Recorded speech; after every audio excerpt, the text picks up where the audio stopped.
menyukai puji-pujian, korban dikatakan di sini, yang dinaikkan dari hati yang jahat. Ini saya ambil di dalam Mika 6. Mika 6. Puji Tuhan. Tuhan sudah menghantar umatnya untuk bersama-sama mendengarkan firman Allah. Haleluya. Haleluya. Kita patut bersyukur Tuhan sudah memberikan pertolongan yang begitu ajaib. Tepat waktunya kita akan mendengarkan kebenaran firman Allah. Walaupun tidak mendengarkan puji-pujian, kami percaya hari ini juga jemaat sudah datang ke tempat ini bersama-sama untuk mendengarkan firman Tuhan.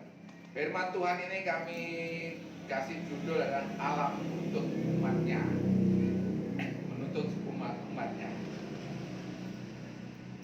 Menulis kitab Mika mencatat bahwa Allah menuntut 3 hal dari Israel, yakni berlaku adil, mencintai kesetiaan, dan hidup rendah hati di hadapan Allah. Mika 6 ayat ke-8. Mari kita buka Mika 6 ayat. Memang ini nggak saya baca keseluruhannya, hanya saya ambil dari Mika 6 ayat yang ke-8. Mika 6 ayat ke-8 di dalam perjanjian lama. Karena Tuhan itu menuntut umatnya untuk lebih setia. Lebih setia. Kalau dikatakan tadi, dikatakan Allah menuntut umatnya, ia bukan dengan kurban bakaran atau persembahan, bukan pula dengan nyanyian atau pujian, sebab Allah tidak menyukai kurban bakaran dengan pujian yang dinaikkan dari hati yang jahat. Tuhan gak senang dari hati yang jahat, gak senang. Tapi pada saat ini mari kita pelajari dalam Mika 6 ayat 8. Sudah ketemu? Mari kita bangkit berdiri. Bangkit berdiri, kita akan baca firman Tuhan ini. Dengan hitungan ketiga kita akan mulai. 1, 2, 3. Hai manusia, telah diberitahukan kepadamu apa yang baik dan apakah yang dituntut Tuhan daripadamu, selain berlaku adil, mencintai kesetiaan, dan hidup dengan rendah hati di hadapan Allahmu. Amin. Silakan duduk. Jelas sekali di sini dikatakan oleh Mika. Hai manusia, telah diberitahukan kepadamu yang baik. Loh. Hai Mika, dikatakan. Telah diberitahukan kepadamu apa yang baik, dan apakah yang dituntut Tuhan daripadamu. Jadi Tuhan tidak menyukai perbuatan-perbuatan yang jahat, hati yang jahat, menaikkan puji-pujian, menaikkan kurban bakaran dikatakan tadi, kurban puji-pujian. Tuhan tidak senang karena dinaikkan dari hati yang jahat. Tapi di Mika sini dijelaskan, hai manusia, telah diberitahukan kepadamu apa yang baik daripada apakah yang dituntut Tuhan daripadamu, selain berlaku adil. Ya, ini yang pertama, berlaku adil. Kita harus berlaku adil. Kalau di tempat ini ada puji-pujian, penyembahan, Tuhan senang, tapi dengan syarat dengan harus merendahkan diri. Jangan dilakukan dengan hati yang jahat. Tuhan tidak menyukai. Tuhan mendengarkan bagi mereka yang berlaku adil, menyukai, senang Tuhan dengan merendahkan diri. Tapi di dalam Mika di tempat ini hai manusia, telah diberitahukan kepadamu apa yang baik dan apakah yang dituntut Tuhan. daripadamu selain berlaku adil, mencintai kesetiaan, dan hidup dengan rendah hati. Inilah 3 poin ini. Berlaku adil. Kita buka di dalam firman Tuhan. Berlaku adil itu bagaimana? Yesaya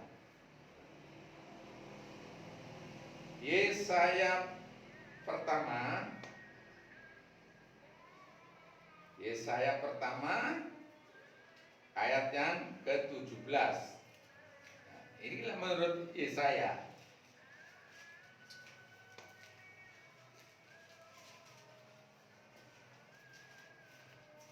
Belajarlah berbuat baik, usahakanlah keadilan, kendalikanlah orang kejam. Ya, kendalikanlah orang kejam. Belalah hak anak-anak yatim. Belalah hak anak-anak yatim. Perjuangkanlah perkara janda-janda. Ya. Ini menurut Yesaya pertama ayat 17. Belajarlah berbuat baik. Usahakanlah keadilan. Usahakan. Jelas sekali di sini kita harus berbuat baik, Usahakanlah kita menerima keadilan. Kendalikanlah orang kejam. Orang kejam ini supaya dikendalikan. Kita belajar kepada Tuhan berbuat baik. Belalah hak anak-anak yatim. Anak yatim ini di sini dikatakan belalah, suruh bela anak yatim. Ya. Nah, di sini anak-anak yatim dikatakan, anak-anak yatim. Terus perjuangkanlah perkara janda-janda. Yang dimaksud janda-janda itu mungkin umurnya di atas 50 tahun atau 60 tahun. Janda-janda itu. Karena kalau masih di bawah 50 tahun tuh masih ada kemauan lagi untuk cari pasangan. Kayak benar-benar janda dikatakan ini, perjuangkanlah perkara janda-janda. Kita harus memperjuangkan perkara janda-janda, ya.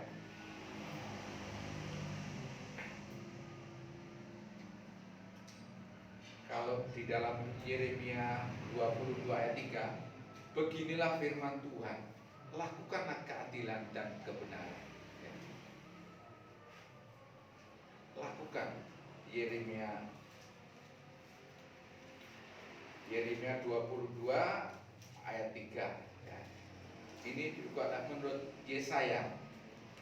Menurut Yesaya ini dikatakan, beginilah firman Tuhan, lakukanlah keadilan dan kebenaran. Lepaskanlah dari tangan pemerasannya orang yang dirampas haknya, janganlah engkau menindas dan janganlah engkau memperlakukan orang asing, yatim dan janda dengan keras, dan janganlah engkau menumpahkan darah orang yang tak bersalah di tempat ini. Ini menurut Yeremia 22 ayat 3. Beginilah firman Tuhan, lakukanlah keadilan dan kebenaran. Kita harus melakukan keadilan dan kebenaran.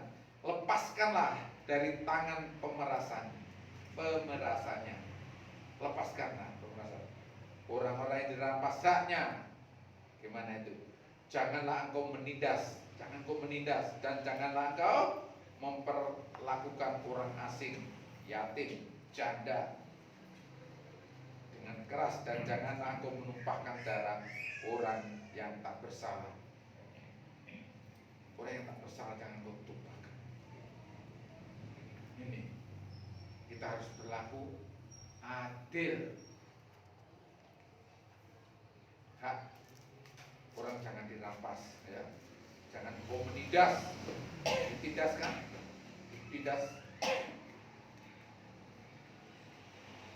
dari tangan pemerasan, orang yang dirampas haknya. Janganlah engkau menindas dan janganlah engkau memperlakukan orang asing, yatim dan janda-janda dengan keras. Hampir sama kan? keras janda-janda. Dan janganlah engkau menumpahkan darah orang yang tak bersalah. Menumpahkan orang yang bersalah. Ini kita harus berlaku adil. Berlaku adil. Yesaya tadi sudah kita dengar. Belajarlah berbuat baik. Usahakanlah keadilan. Kendalikanlah orang-orang kejam. Belalah hak anak-anak yatim. Dan perjuangkanlah perkara-perkara janda. Ya. Di Yeremia juga dikatakan, beginilah firman Tuhan, lakukanlah keadilan dan kebenaran. Ya. Lakukan keadilan dan kebenaran. Benar di hadapan Tuhan, kita melakukan dengan rendah hati, dengan mengucapkan syukur kepada Tuhan kita Yesus Kristus. Berlaku adil, berlaku adil. Dan yang kedua, rendah hati. Kalau berlaku adil, belajarlah berbuat baik. Beginilah firman Tuhan, lakukanlah keadilan dan kebenaran. Rendah hati. Di dalam 2 Raja-Raja 22 ayat 9, mendengar hukuman yang kufirmankan terhadap tempat ini dan terhadap penduduknya, bahwa mereka akan mendahsyatkan dan menjadi kutuk. Dan oleh karena engkau mengoyakkan pakaian dan menangis di hadapanku, aku pun telah mendengarkannya. Demikian firman Tuhan. Ya, ini dengan rendah hati dikatakan apa? Mengoyakkan pakaian dan menangis di hadapanku. Aku pun mendengarkan. Kalau di dalam 2 Raja-Raja 22 ayat 19 tadi, mendengar hukuman yang kufirmankan terhadap tempat ini, dan terhadap penduduknya, ya, bahwa mereka akan mendahsyatkan dan menjadi kutuk. Dan oleh karena engkau mengoyakkan pakaian dan menangis, ya, merendahkan diri, ya, artinya menangis di hadapan Allah, aku pun telah mendengarnya. Demikian firman Tuhan. Firman Tuhan yang mengatakan pada saat ini, sebab beginilah firman yang maha tinggi dan yang maha mulia, yang bersemayam untuk selama-lamanya, dan yang maha kudus namanya.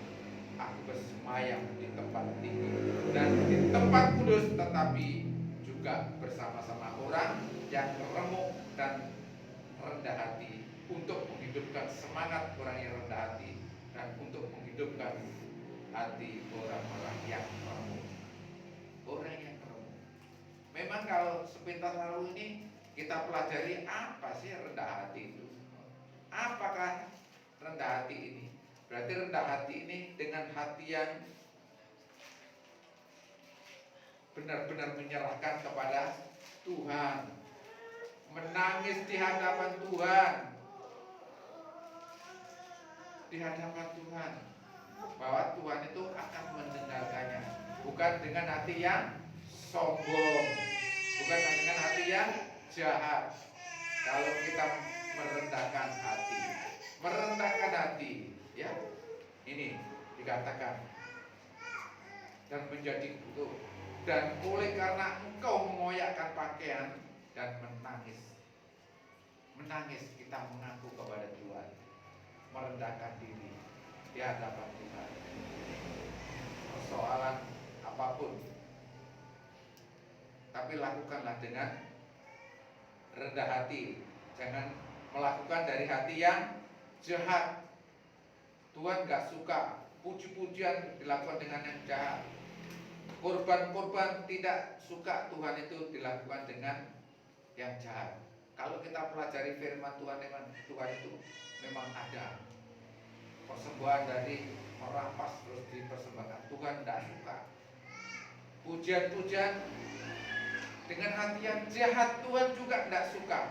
Tapi jelas sekali, yang kedua ini rendah hati, mengoyakkan pakaian dan menangis bukan karena pakaian itu dirobek-robek, pakaian di dalam tubuh kita.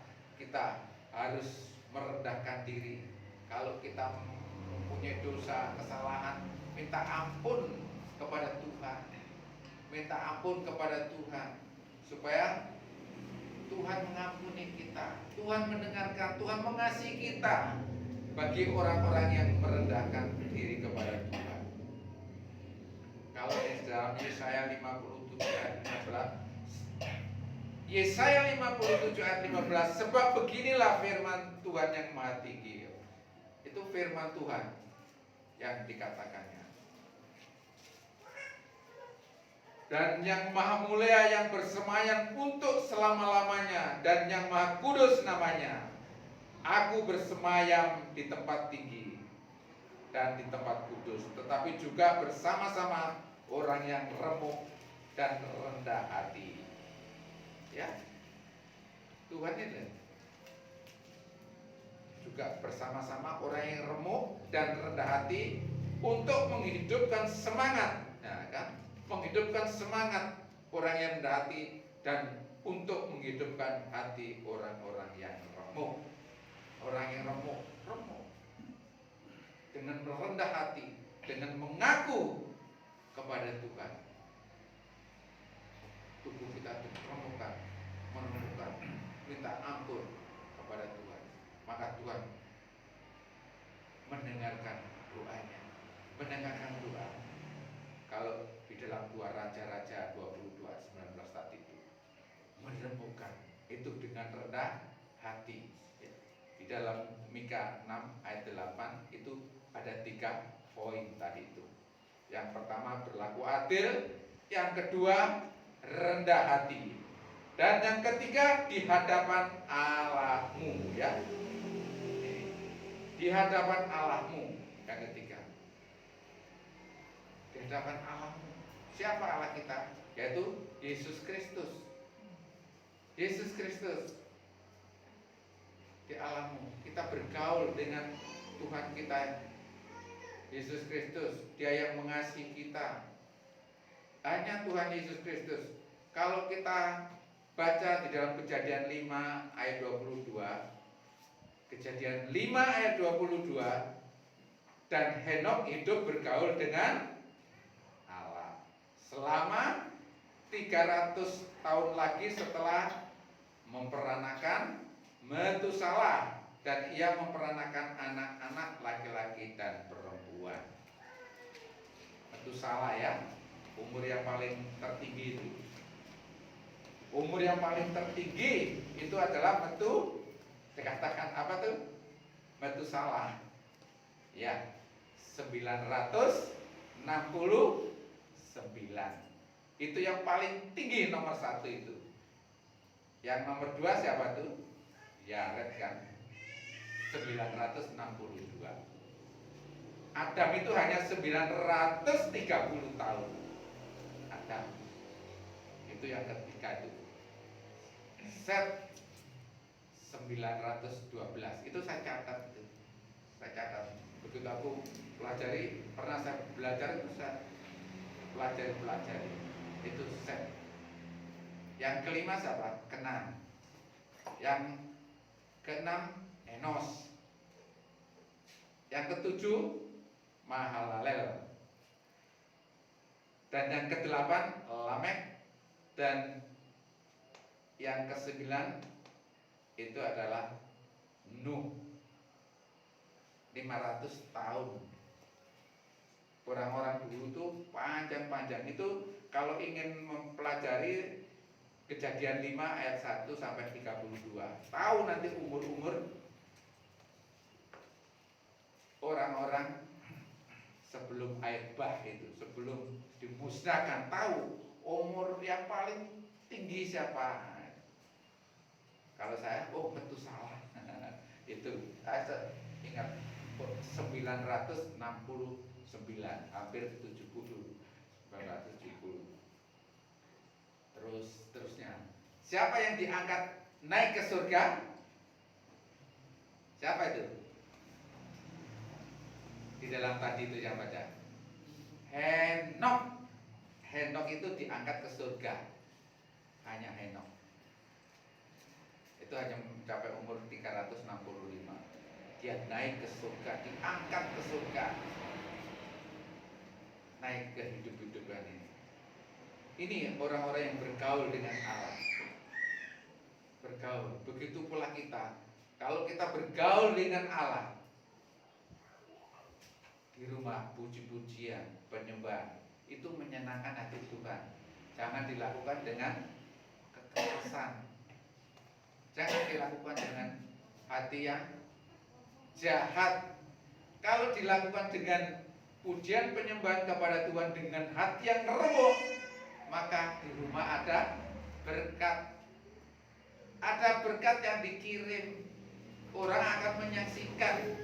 Kalau di rumah ini ada Tuhan Yesus, orang lain itu akan menyaksikan, oh di sana loh, di tempatnya orang itu loh, kok hidupnya kok mewah, kok senang-senang, nggak punya hutang, hidupnya kok, waduh happy-happy. Orang pun akan melihat terang, kok enak ya hidupnya orang Kristen itu ya. Yang nyawa kan begitu. Kok enak? Karena kita bergaul dengan Allah. Kalau tadi saya mendengarkan kesaksian dari ibunya, ada tamu, wong Kristen itu kok enak-enak uripe. Ya bukan karena enak, karena dekat kepada Tuhan, memberikan pujian kepada Tuhan, menyembah kepada Tuhan. Tak tahu kok ada barang ditaruh di pintu. Tak tahu kadang dilupakan di amben. Sering orang lihat itu, kok banyak tamu, hidupnya itu kok serba nggak ada susah. Ya susah itu diserahkan kepada Tuhan, pada Tuhan. Nah, Tuhan itu mendengarkan bagi orang yang remuk hati dengan merendahkan diri. Tapi Tuhan tidak menyukai orang-orang yang hatinya yang jahat, orang jahat.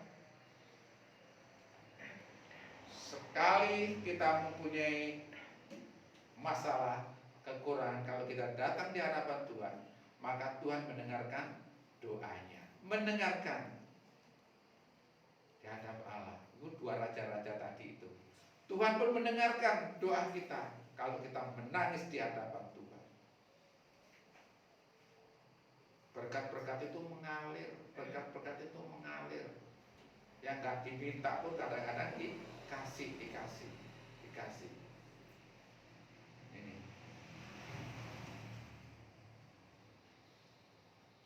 Di dalam Ulangan 10, ya, ini dua ayat ini. Ulangan 10 ayat 12 dan 13. Ya, dikatakan begini.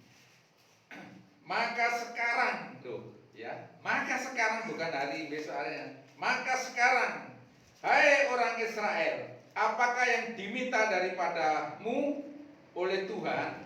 Apakah yang dimintakan daripadamu oleh Tuhan Allahmu selain dari takut akan Tuhan Allahmu, hidup menurut segala jalan yang ditunjukkannya, mengasihi Dia, beribadah kepada Tuhan Allahmu dengan segenap hatimu dan segenap jiwamu. Ini yang 12.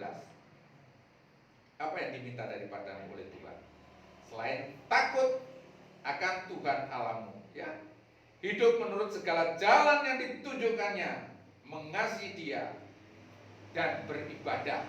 Pada saat ini kita beribadah kepada Tuhan, mengasihi Tuhan dengan segenap hati, dengan segenap jiwamu. Datang dengan merendahkan diri kepada Tuhan. Ini di hadapanmu, di hadapan Allahmu, ya, yang ketiga tadi itu diminta daripadamu. Dan yang ke-13 dikatakan berpegang pada perintah dan ketetapan Tuhan yang kusampaikan kepadamu hari ini supaya baik keadaanmu. Hari ini dikatakan, berpegang pada perintah dan ketetapan Tuhan yang kusampaikan kepadamu pada hari ini, supaya baik keadaan kita semuanya.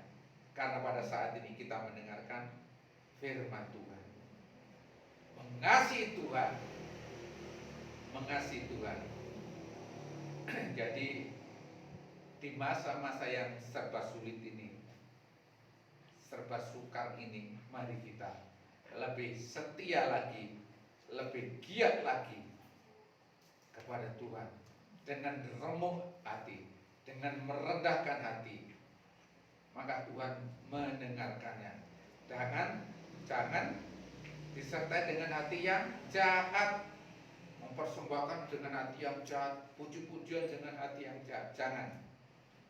Mika menegaskan di dalam kebenaran firman Tuhan ini, apa yang dituntut daripadamu selain berlaku adil dan menyintai kesetiaan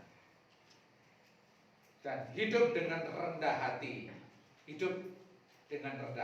ya, menangis di hadapan Tuhan. Tuhan mendengarkan doa kita, mencintai kesetiaan dan hidup dengan rendah hati di hadapan Allah.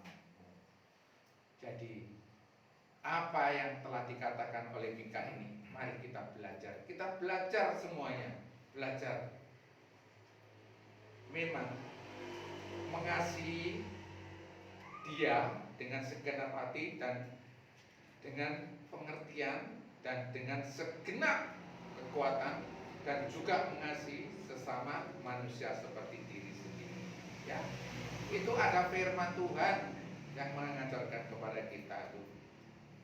Memang mengasihi Dia, mengasihi Tuhan Yesus dengan segenap hati dan dengan pengertian dan dengan segenap kekuatanmu, dan juga mengasihi sesama manusia seperti dirimu sendiri. Bukan mengenai tadi itu persembahan dengan pujian, bukan. Tapi di sini mengasihi sesama manusia, ya, dengan segenap hati, dengan pengertian. Itulah menurut firman Tuhan. Jadi kita harus berpegang pada perintah dan ketetapan Tuhan. Ketetapan Tuhan yang sudah ditunjukkannya oleh Tuhan melalui kebenaran firman Tuhan. Kita setiap mempelajari firman Tuhan, maka hidup kita akan diperbarui. Walaupun banyak tantangan dan cobaan, mari kita tetap maju. Oh, aku mengiring Tuhan kok banyak sekali cobaan, banyak sekali tantangan, tapi mari kita tetap maju. Walaupun yang saya hadapi juga sering begitu. Bukan mulus saya berjualan. Memang selama hampir 2 bulan ini saya nggak berjualan, nggak jauh-jauh, tapi dekat. Ya, Tuhan menyediakan juga berkat-berkat, bukan yang dari jauh, dari dekat-dekat. Saya belajar dari dekat-dekat. Tuhan sudah menyediakan. Saya sudah mulai belajar dari dekat-dekat. Setelah saya selesai operasi hampir 2 bulan ini, nggak usah jauh-jauh, dari dekat. Pernah saya jauh, akhirnya lakunya nggak begitu memuaskan. Begitu yang dari dekat, Tuhan itu memberikan yang terbaik. Karena saya kerjakan dengan rendah hati, dengan remuk di hadapan Tuhan. Saya dibangunkan setiap jam 11, jam 2. Itu setiap hari itu bangun jam sekian. Saya setiap bangun langsung aku ke kamar. Itu memang kamar saya ada kursi untuk memuji dan menyembah di situ. Tengah malam, kadang-kadang dengan hati yang remuk hati, dengan rendah hati. Tuhan itu mendengarkan apa keluhan-keluhan kita. Tuhan itu akan mengasihi, asal jangan kita minta yang tinggi. Nggak bisa nyopir minta yang tinggi, ya nggak dikasih. Inilah dengan merendahkan hati, rendah hati kita mengucap syukur kepada Tuhan Yesus Kristus. Kita sudah dijelaskan oleh kebenaran firman Tuhan. Kita harus berlaku adil. Tadi kita kita harus belajar berbuat baik ya. Berbuat baik, yang kita lakukan keadilan dan kebenaran. Kebenaran, perjuangkan hak-hak orang, jangan diperas. Perjuangan dengan merendahkan hati, dengan remuk hati, dan di hadapan Allah bagaimana kita bergaul, semacam Henok bergaul dengan Allah, bergaul, dan Nuh juga bergaul dengan Allah. Dan manusia sekarang umurnya sudah 100 lebih, gak semacam orang-orang zaman dahulu. Karena banyak sekali pelanggaran dosa-dosa yang kita alami. Tapi apa yang telah dijelaskan ya di hadapan Tuhan, dikatakan tadi itu firman Tuhan, kita harus bergaul dengan merendahkan hati. Memang firman Tuhan kadang-kadang gak mengerti, kita baca gak mengerti, itu kita belajar, oh taunya begini jalannya, oh inilah Tuhan sudah menunjukkan kita. Begitulah firman Tuhan yang saya katakan kemampuan saya yang terbatas. Saya katakan ini adalah firman Tuhan yang dari Tuhan, yang kita pelajari dan kita sampaikan kepada sidang jemaatmu yang ada di tempat ini. Begitulah, mari kita memuji nama Tuhan. Bapa, ku persembahkan tubuhku sebagai persembahan yang hidup. Kita sudah mendengarkan kebenaran firman Allah. Mari kita renungkan kita harus berbuat baik, berlaku adil dengan rendah hati dan ada di hadapan Allah. Bapa, ku persembahkan tubuhku sebagai persembahan yang hidup.